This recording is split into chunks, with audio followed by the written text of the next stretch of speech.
Whew, that's an attractive thumbnail, am I right, boys?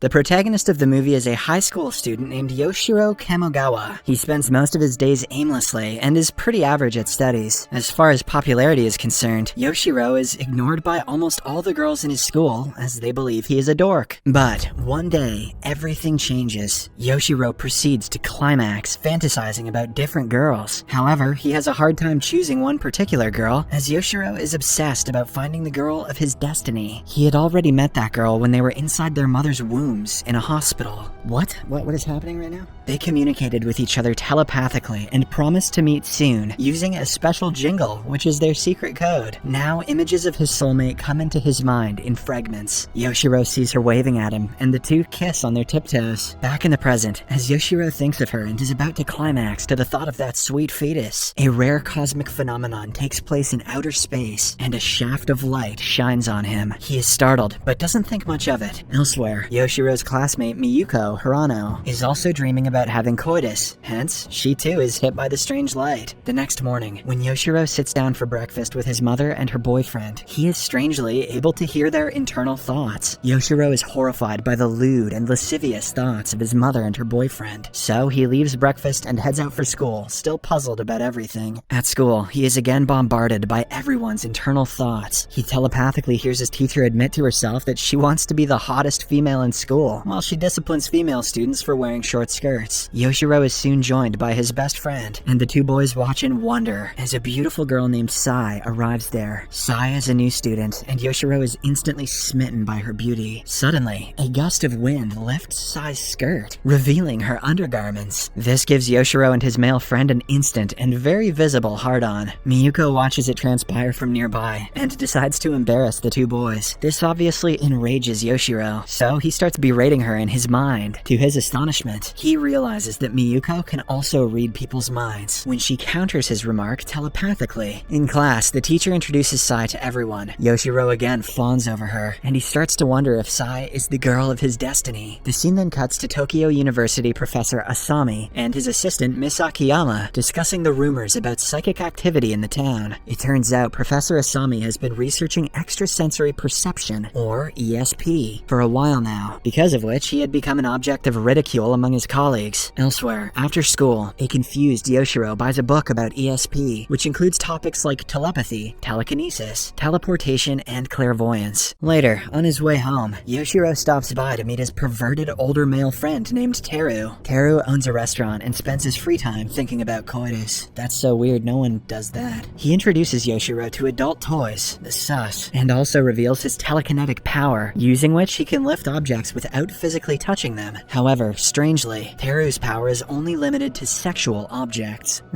Imagine you get a superpower, but all it does is levitate butt plugs. The next day, Yoshirō decides to approach Xray, but on his way, he reads a fellow student Inomoto's mind and learns that he is planning to get naked in front of Xray and other girls. Yoshirō tries to stop him, but shockingly, Inomoto has the ability to teleport from one place to another. He goes directly inside the girls' locker room and exposes himself, but his plan fails terribly. Just then, Professor Asami and Miss Akiyama confront the new psychics and gather them at his place. During the operation, it's revealed that Miss Akiyama also has a strange psychic power. She has the power of precognition, which allows her to foresee the future of anyone who looks at her bra. The new psychics include Yoshirō, Teru, Inomoto, Miyuko, and another creepy student named Yabe. It's revealed that Yabe is clairvoyant, which gives him the ability to see through objects. Soon, Professor Asami introduces himself and explains that he has been researching ESP for a while now. He also reveals that Yoshirō and the others got their powers because of a cosmic phenomenon. It turns out they are not the first ones to acquire ESP. 200 years ago in Duluth, Minnesota, there was another psychic awakening. Cosmic rays hit the city when the planets were aligned in a particular way and imparted these powers on some people. This time, similar cosmic rays hit Japan. Yoshirō and others got the ESP because they fit a certain criteria. First, they are virgins.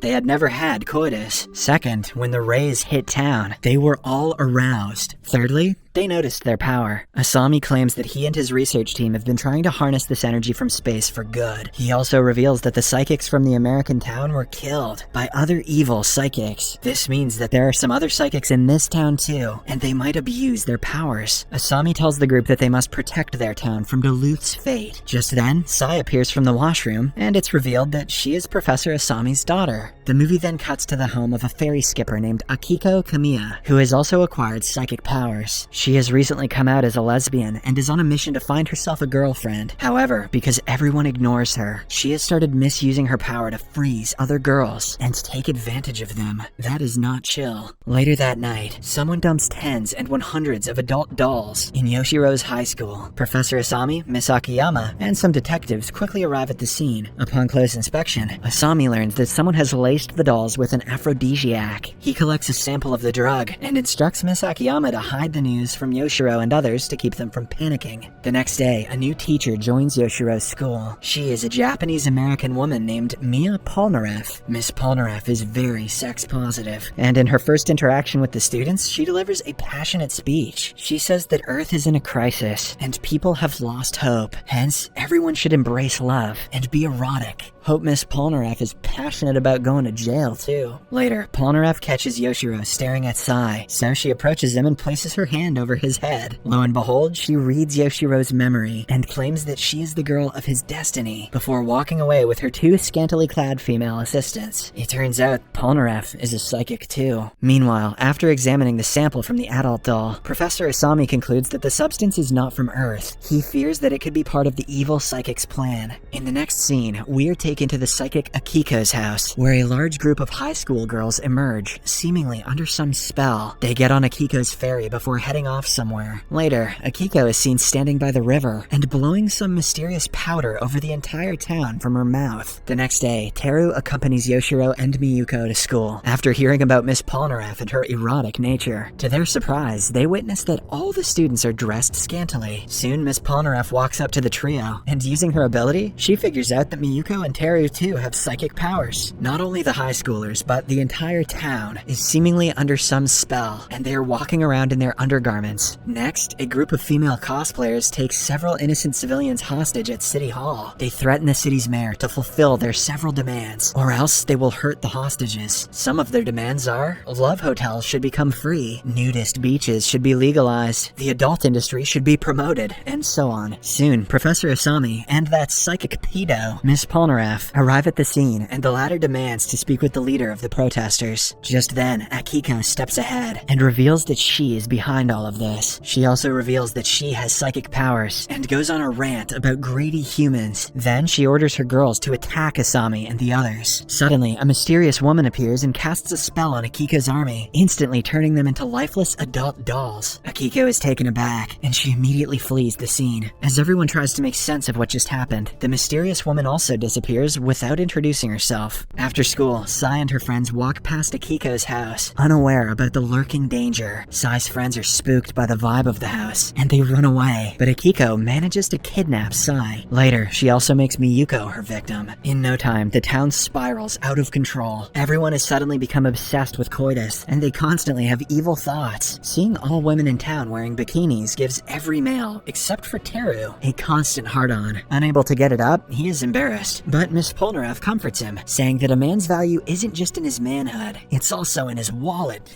Next, Yoshiro gets a call from Sai, and she asks him to meet in a garden. Just like his dream, Yoshiro watches Sai run up to him with her long, beautiful legs, singing the jingle and waving her hands. She thanks him for helping her father with his ESP research, before leaning in for a kiss on her tiptoes and asking him for intercourse. Yoshiro is taken aback as he didn't imagine Sai to be so forward. Suddenly, the mysterious woman from earlier appears, and she turns Sai into an adult doll, much to Yoshiro's horror. Professor Asami and the others arrive at the scene, and the woman introduces herself as Julie Babcock, a psychic from Duluth. She reveals that some psychics survived the Duluth massacre, and they went into hiding. Julie is a descendant of those psychics. She has come all the way to Japan to prevent another tragedy like that of her home city. Meanwhile, a detective tracks down Akiko's house and learns that she has been kidnapping girls from her neighborhood. She reports it to Professor Asami, and the latter quickly comes up with a plan. He sends Yoshirō, disguised as a girl, to lure the kidnapper towards him, while the others watch from hiding. Unfortunately, Akiko spots Miss Akiyama behind a pole and proceeds to hypnotize her. But before she can do so, the psychic lady reads her future by flashing her bra. Akiko immediately runs away, and Miss Akiyama reveals that she is headed towards the city hall. Wasting no time, Professor Asami and his group head for the city hall, and there, they come across all the kidnapped girls in a passed-out state. They also find multiple girls claiming to be the real Sai in the hallway. The creepy psychic Yabe uses his clairvoyance to reveal that they are all clones. After a while, Akiko finally appears with her army of scantily dressed girls, but Julie immediately turns some of them into dolls. Furious, Akiko sends more girls to attack Yoshirō and the others, before running away. As the group deals with the army of girls, Miss Polnareff grabs Yoshirō and escorts him to safety. Yoshirō gullibly follows her, but she takes him to the stage and traps him in an enclosure. Miss Polnareff then opens the curtains, revealing 3 life-size cutouts of pregnant women. It turns out that she has held Yoshirō captive inside the womb of one of the cutouts. Whoever directed this movie has so much crap to work out. Next, it's revealed that Sai and Miyuko have been held captive in the womb of the other 2 cutouts. Yoshirō discovers this and speaks to the girls, who are distraught about their situation. To calm herself down, Miyuko starts singing this special jingle. Taken aback, Yoshirō finally realizes that the girl of his destiny is none other than Miyuko. He tells her that it's him she promised to meet after taking birth. With this, the 2 cry tears of joy, and Yoshirō finally sees the face of Miyuko in the dream sequence, running up to him with long legs. However, before they could kiss, Miss Polnareff interrupts, causing him to snap out of his dream. She then claims that she taught that song to Miyuko, much to Yoshiro's astonishment. Meanwhile, Professor Asami and his group turn Akiko's army into dolls with the help of Julie. With nowhere to go, Akiko finally accepts defeat, but warns them that her master, Miss Polnareff, will teach them a lesson. Julie then purifies her soul, and it's revealed that Akiko was only a puppet acting under Miss Polnareff's spell. With this information, Professor Asami finally figures out that the cunning Polnareff has the ability to control people's memories. She deletes, rewrites, transplants memories, and even manipulates them to suit her needs. Meanwhile, Miss Polnareff orders her henchwomen to escort Sei and Miyuko away. As she tries to get close to Yoshirō, Professor Asami and others arrive. When Teru questions her motives, Miss Polnareff asserts that she is doing all this to wipe out humanity from Earth. She hates humans because they violate nature and are greedy. Only God's chosen will remain. Miss Polnareff then claims that Yoshirō is the chosen one and expresses her love for him. She also reveals that she can't control his memory because of her feelings for him. Just then, Julie interrupts her speech and tries to purify her soul, but to her astonishment, Polnareff has no evil intentions, and in the blink of an eye, she overpowers Julie and knocks her out. The other psychics attack Miss Polnareff, but she easily defeats them and erases their memory. She then turns to Yoshirō and asks him to come with her, threatening to kill him otherwise. At first, the naive schoolboy refuses, but when Miss Polnareff mentions that the Earth's fate depends on him, he agrees. Following this, she takes him to a nursery, where she has turned Sai, Miyuko, and herself into children. Polnareff says that she wants to be a child again, because they are pure souls, unlike adults. However, Yoshirō refuses to become a child, and insists he'd rather climax and have coitus as an adult. You tell him, Yoshirō.